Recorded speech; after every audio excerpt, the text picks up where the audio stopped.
Assalamualaikum warahmatullahi wabarakatuh. Waalaikumsalam warahmatullahi wabarakatuh. Nah, apa kabar anak-anak semuanya hari ini? Baik. Jadi kalau ibu bilang apa kabar hari ini, kalian bilang alhamdulillah, luar biasa, Allahu Akbar. Setuju? Setuju. Oke. Apa kabar anak-anak hari ini? Alhamdulillah, luar biasa, Allahu Akbar. Oke, baik. Jadi sebelum kita mulai pelajaran, alangkah lebih baik kita berdoa terlebih dahulu agar pembelajaran hari ini berjalan dengan lancar. Ketua kelas pimpin doa. Bismillahirrahmanirrahim. Rabbi shrahli sadri wa yassirli amri wahlul 'uqdatam min lisani yafqahu qawli.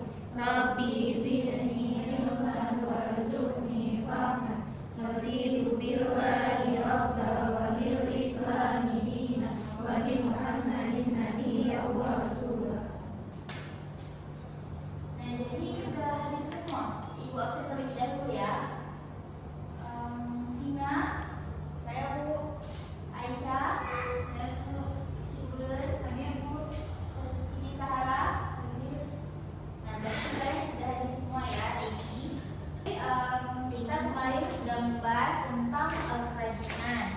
Jadi ada yang masih ingat nggak apa itu kerajinan? Ingat Bu. Jadi kerajinan itu ada hasil karya yang kita buat melalui keterampilan tangan. Itu seringkali fokusnya ke nilai keindahan dan estetika dan juga kegunaan dari barang tersebut.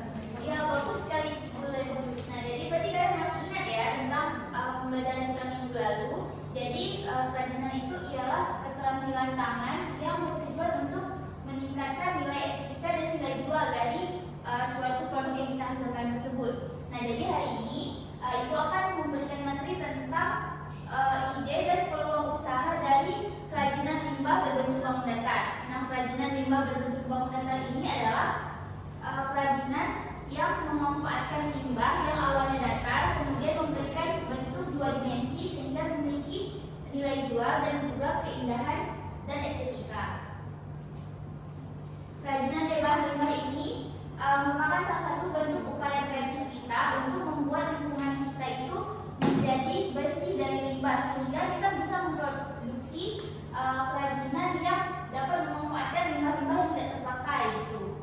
Fungsi kerajinan ini dibedakan menjadi dua fungsi, yaitu fungsi hiasan dan juga fungsi kegunaan. Jadi tidak semua kerajinan itu hanya dijadikan sebagai pajangan saja, namun bisa memiliki fungsi-fungsi dalam kehidupan sehari-hari. Nah, ini ada contoh dari limbah yang tidak terpakai ya. Ini ada limbah kertas dan kemudian ini ada limbah kain perca. Kalian bisa lihat di PPT Ibu.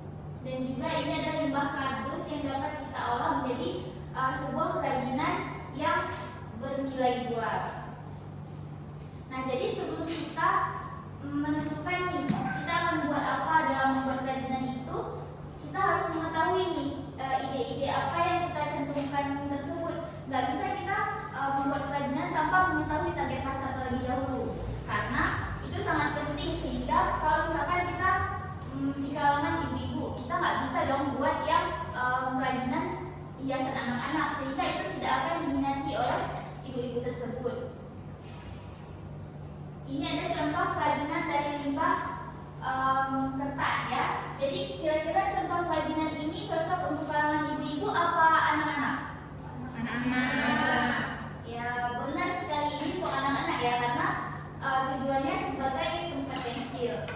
Kemudian ini ada baca pentul dan gantungan kunci dari kain perca. Kemudian ada hiasan dinding, ada bingkai dari kardus yang dapat kita buat di minggu depan juga. Jadi strategi pemasarannya ini ada yang pertama, tentukan target pasar terlebih dahulu, dan juga kita buat produk yang unik sehingga produk kita ini tidak sama dengan produk orang lain, jadi lebih diminati. Dan juga manfaatkan pemasaran online sehingga kita bisa share di WA tentang kerajinan kita, share di IG tentang kerajinan yang kita produksi. Kemudian kita juga bisa mengikuti bazar-bazar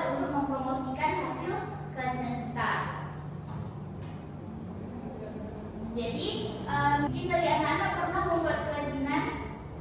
Pernah Bu. Contohnya kerajinan apa? Box tisu. Box tisu.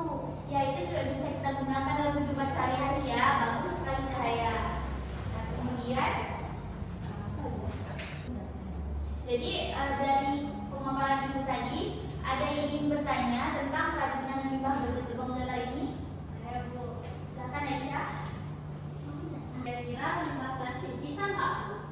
Limbah plastik itu juga bisa. Jadi segala bentuk limbah bisa kita jadikan kerajinan ini. Mulai dari plastik, kardus, bisa juga batok kelapa. Kita bisa buat guci-guci dari batok kelapa itu. Jadi segala bentuk limbah bisa kita terapkan karena pengertiannya tersebut ialah limbah yang awalnya datar menjadi 2 dimensi atau 3 dimensi, itu adalah limbah berbentuk bangun datar. Seperti itu. Setelah Ibu paparkan tadi, coba kalian buat 4 kelompok. Kalian cantumkan di situ minimal 3 ide kerajinan dari limbah berbentuk bangun datar ini. Ibu berikan waktu 3 menit, kalian buat kelompok 4 kelompok ya.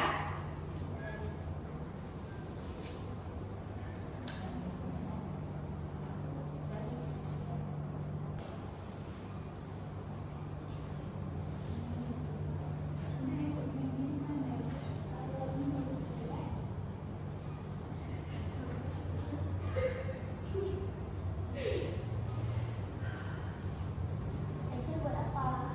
Bagus nggak? Oh iya, bagus ya. Itu bisa jadi itu gantungan tas ya.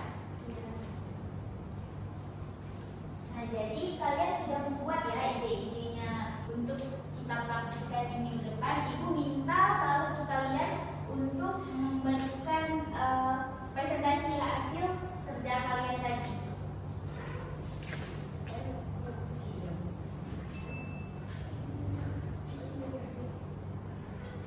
Baik, kami dari kelompok pertama. Tadi ada 3 kerajinan yang akan kami buat. Yang pertama itu kerajinan hiasan dinding dari kulit jagung. Terus ada gantungan kunci dari kayu pecah, sama nanti gesek kaki juga dari kayu pecah. Kami nanti target pasarnya Ibu, kami kayak gitu. Jadi gitu ya. Ya baik. Jadi apa dulu buat Sarah? Nah, jadi bagus ya. Berarti kalian sudah memiliki ide-ide nih untuk kita buat kerajinan di minggu depan. Kemudian sekian pertemuan kita hari ini. Coba salah satu dari kalian memberikan kesimpulan dari pertemuan kita hari ini. Silakan Salwa. Jadi kesimpulannya itu kerajinan limbah itu berbentuk bangun datar yang merupakan pemanfaatan dari limbah. Nah, sehingga limbah itu dia tidak terpakai menjadi tidak bisa diolah limbah dan juga terpakai. Jadi dan juga memiliki nilai-nilai yang baik untuk media. Ya, bagus sekali. Jadi tadi sudah diambil kesimpulan Salwa.